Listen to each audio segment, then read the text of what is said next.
Hello, good morning, students. Now, what we have discussed till yesterday, now I am going to take you further from there. And now I am going to start the Southern Plateau. The Southern Plateau. The Southern Plateau. Okay, students. Now let's see it over the map of India.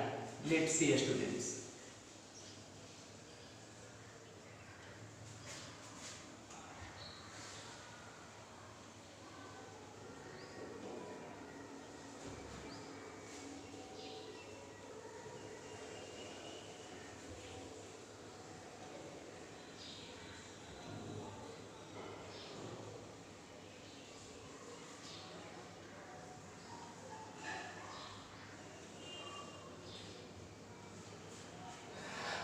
Now you have seen, students, here. This is the Southern Plateau. This is totally triangle in shape. This is totally triangle in shape. And you must know, students, that river Narmada, students, separate this plateau into two different parts. The upper northern part is known as Central Highland. It is known as Central Highland, and this is the Deccan Plateau. Deccan Plateau. But before going to discuss these all two part of the Southern Plateau, you must know this is the oldest landmass of our country. Okay, the entire Southern Plateau has been formed by granite and metamorphic rock, and that have the crystalline of Gondwana plate. Okay, Gondwana land. That is why it is called, as students, the oldest landmass of India. क्या कहते हैं इसको? Oldest landmass of India. ठीक है? अब देखिए students कि in the middle of this plateau there is the river Narmada that separate these two plateau, student, और ये दो प्लेटो को सेपरेट करता है. ठीक है? तो पहला सेंट्रल हाईलैंड आप देख लीजिए कि what is the central highland. अब यहाँ पे अगर आप देखते हो सेंट्रल हाईलैंड, ठीक है, तो इस पार्ट को हम सेंट्रल हाईलैंड बोलते हैं. किस पार्ट को बोलते हैं? इस पार्ट को सेंट्रल हाईलैंड बोलते हैं. ठीक है? अब देखिए students, it is bonded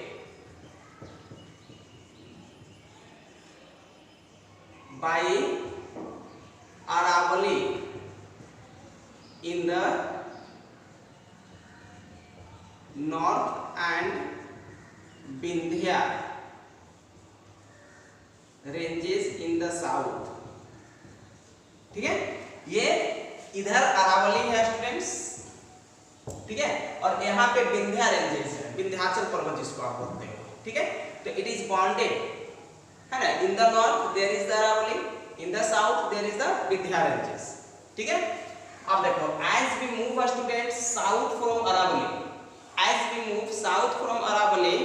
we students comes to the Malwa Plateau. We comes to the Malwa Plateau. ठीक है? तो this is the part of the Southern Plateau which is known by the different name. Okay, somewhere it is known as a Malwa Plateau, students. This part is known as a Chota Nagpur Plateau. Some part extended up to students Meghalaya Plateau. ठीक है? And some this area, students, it is known as a Baghelkhand. Somewhere it is known as a Bundelkhand. मतलब आराम से देखो आप कि as we move south from the Aravalli, the part is known as a Malwa Plateau. Below the Malwa Plateau there is the Vindhya ranges.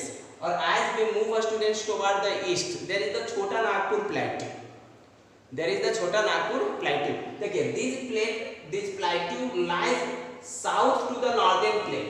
ये पूरा northern plain है, तो नॉर्दर्न प्लेन के दक्षिण में ये अवस्थित. ठीक है? दक्षिण में. ठीक है स्टूडेंट्स? तो ये पार्ट जो है क्या है? Oldest landmass of our country. क्या है? Oldest landmass of our country that has been formed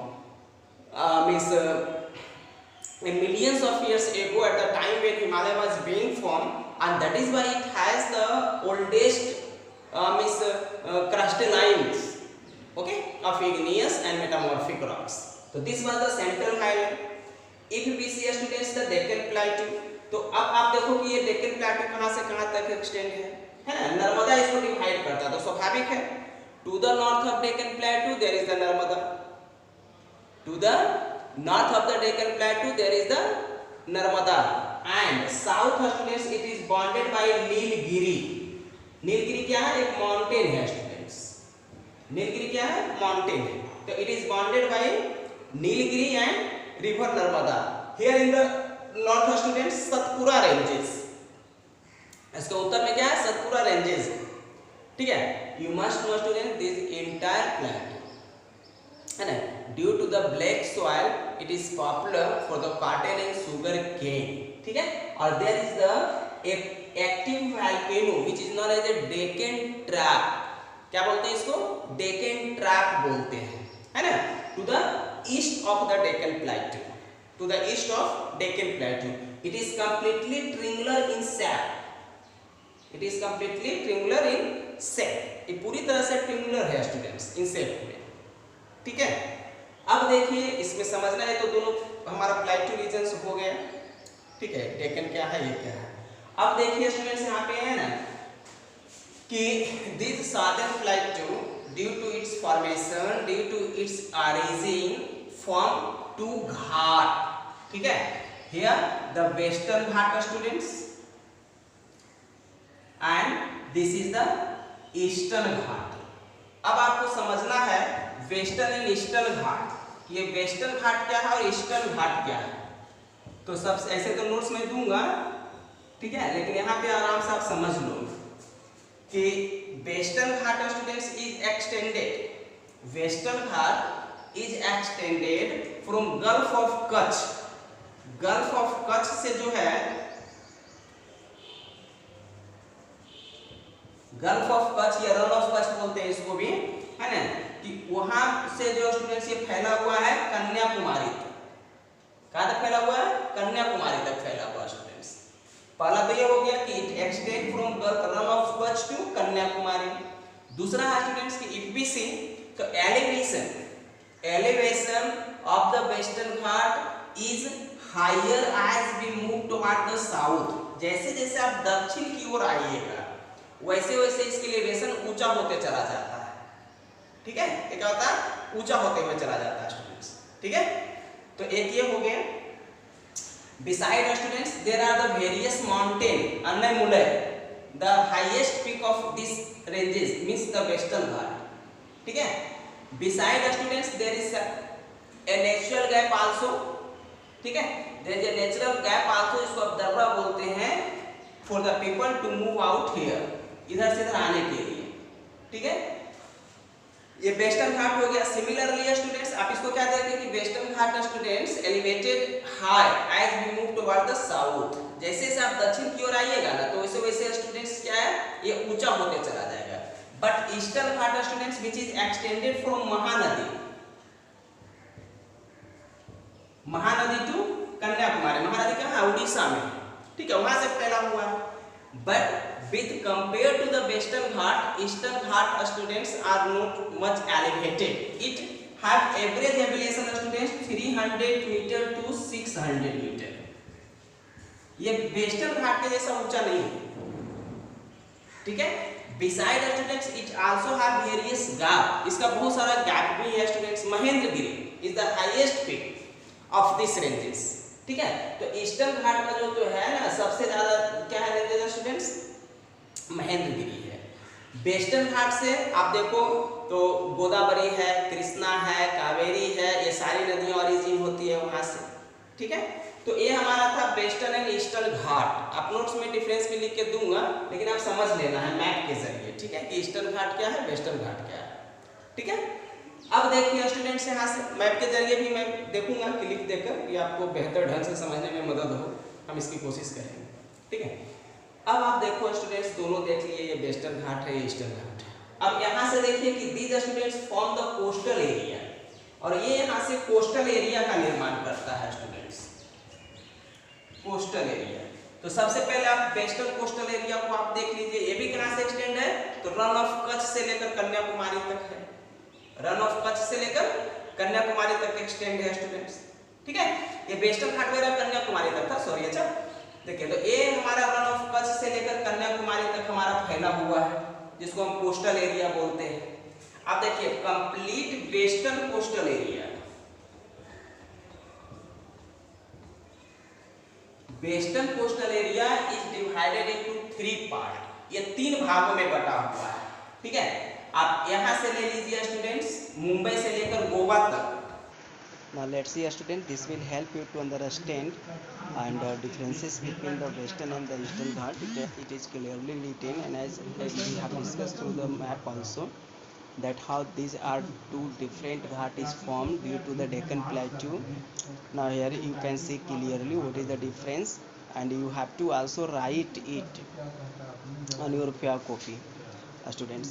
And after it you have to go through once again the map, that will help you to have its location on the very point over the Indian map, ठीक है। तो ये आपको समझने में थोड़ा सा मदद करेगा, आप डिफरेंस भी लिख लोगे, ठीक है। तो this all together students, the Western and the eastern Ghat constitute the coastal area that we have already discussed, that how this coastal area is divided into 3 parts: western coastal area, Konkan coast, Kannada coast and Malabar coast, while the eastern coastal area is divided into 2 parts: northern Sirkar and Coromandel coast. Okay, तो आप इसको अच्छा तरह से देख लोगे, समझ लोगे। अगर इसके बावजूद हमें आपको लगता है कि कोई प्रॉब्लम है, कोई दिक्कत है, तो आप पूछ सकते हो स्टूडेंट्स, ठीक है। क्योंकि ये लास्ट वीडियो है क्लास का, इसलिए हम आपको बता रहा हूँ इस चैप्टर में। अगर कोई दिक्कत होगा तो आप लोग पूछेंगे, but I hope that it will help you lots to understand the Western and Eastern Ghat. But once again I must tell you that you have to go through the book also, that will help you to understand it clearly over the locations. And it will also students, as we have discussed, that there are the various passes, क्या है ना कि eastern घाट जो western घाट है ना, वो बिल्कुल एकदम स्टूडेंट्स बॉन्डेड एरिया है, कहीं कहीं थोड़ा बहुत पास है जिससे लोग इधर से उधर आते हैं। तो ये आपको मैप से ही समझने में मिलेगा। ओके, ठीक है, आप देखेंगे स्टूडेंट्स। मुंबई टू गोवा को बोलते हैं कोंकण कोस्ट। क्या बोलते हैं? कोंकण कोस्ट बोलते हैं। कहां से कहां तक? मुंबई टू गोवा से, ठीक है। और गोवा से स्टूडेंट्स, गोवा टू केरल, गोवा से केरला तक का जो पार्ट है ना, हम उसको बोलते हैं कन्नड़ कोस्ट। क्या बोलते हैं? कन्नड़ कोस्ट बोलते हैं, ठीक है। और केरल से लेके कन्याकुमारी तक, अब यहां देख लो, फ्रॉम केरल टू कन्याकुमारी तक को हम लोग बोलते हैं मालाबार कोस्ट। हम उसको क्या बोलते हैं? मालाबार कोस्ट बोलते हैं, ठीक है। आगे समझ में कि the western coastal area is divided into 3 major coast. From Mumbai to Goa is known as Konkan coast, Goa to Kerala is known as a Kannada coast, है ना। And from Kerala to Malabari, sorry Kanyakumari is known as Malabar coast. अब देखिए आप ईस्टर्न कोस्ट में आइए, तो it is students divided into 2 part. हमारा eastern coastal area जो है वो 2 भागों में बटा हुआ है। From Mahanadi to Krishna basin deltas, ठीक है। महानदी से कृष्णा तक, कृष्णा डेल्टा जो है, यहां तक के एरिया को हम लोग बोलते हैं नॉर्दर्न सिरकार। क्या बोलते हैं? नॉर्दर्न सिरकार। कहां से कहां तक? महानदी से लेकर कृष्णा डेल्टा तक। And from Krishna, Krishna to Kaveri delta, और कृष्णा डेल्टा से लेकर कावेरी डेल्टा तक एरिया को हम लोग बोलते हैं कोरोमंडल कोस्ट। कोरोमंडल कोस्ट क्या बोलते हैं? कोरोमंडल कोस्ट बोलते हैं। कहां से कहां तक? कृष्णा से कावेरी तक, ठीक है। तो ये हमारा इंटायर साउदर्न प्लेट्यू और कोस्टल एरिया था। One point is remaining students here is island of India, island of India, ठीक है। तो आप भारत को अगर देखो आप तो this part there is the Bay of Bengal. यहाँ पे स्टूडेंट्स हमारा बे ऑफ बंगाल, ठीक है, and this is Arabian Sea, और ये जो है वो अरबियन सी, ठीक है। तो India students mainly have two island.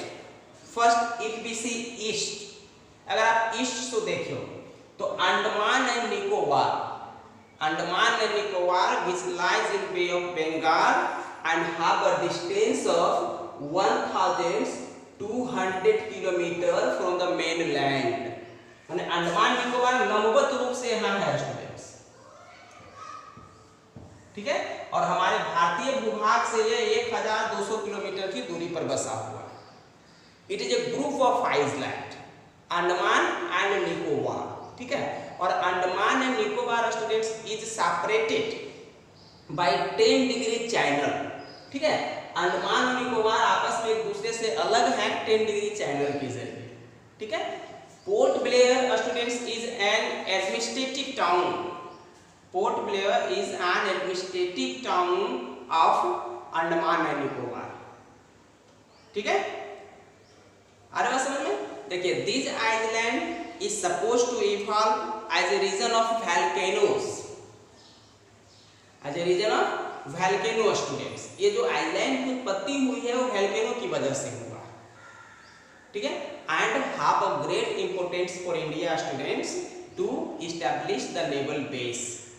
This part Andaman and Nicobar only have active volcano which is called the Barren Island.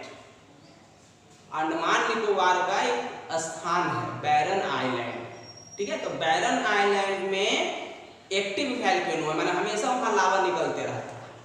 Beside students EPC, तो this is the only part of India which have 80% of natural vegetation, ठीक है। यहाँ के कुल भूभाग का 80% भूभाग पे वन है, ओके। चलिए कैसे बना इसका, इसकी उत्पत्ति कैसे हुई, वोल्केनोज की वजह से। अब देखिए लक्षद्वीप स्टूडेंट्स, ये घोड़े की नाल की आकार का है ना। There are the different students 14 different island is here, ठीक है। ये बिल्कुल घोड़े की नाल की तरह, एंड इट इज फॉर्म, है ना, it is form students due to the coral polyps. Coral polyps क्या है, एक जीव है, समुद्री जीव है, ठीक है, which emit students that means gradually solidify and turn as a rock. तो इसको रीफ आइलैंड भी आप बोल सकते हैं। इसके कुछ हिस्सा आपको ऑस्ट्रेलिया में भी मिलता है, ठीक है। तो कोरल का एक मींस स्टूडेंट्स ये हमारा क्या है ना, मतलब ये एक समुद्री जीव है, ठीक है, जो हॉट वाटर के तरफ पाए जाते हैं।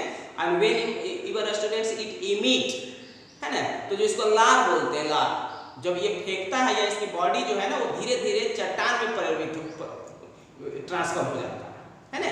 तो that is why it is also known as a coral island, इसलिए हम इसको कोरल आइलैंड भी बोलते हैं, ठीक है। तो देखिए यही एक पॉइंट हमारा बचा हुआ था स्टूडेंट्स इस लेसन से। हम और कोशिश करेंगे मैप के जरिए ले जाने की चेष्टा करेंगे, क्लिप के जरिए, कि आप आसानी से इसको समझ सकें, ठीक है स्टूडेंट। तो ये पूरा चैप्टर हमारे हिसाब से तो समाप्त है। अगर फिर भी आपको लगता है कि कोई प्रॉब्लम, कोई दिक्कत, तो आप कंसल्ट कर सकते हैं, या फिर एक रिवीजन वीडियो है तो लास्ट में डाल देंगे, ठीक है। Okay students, have a nice day.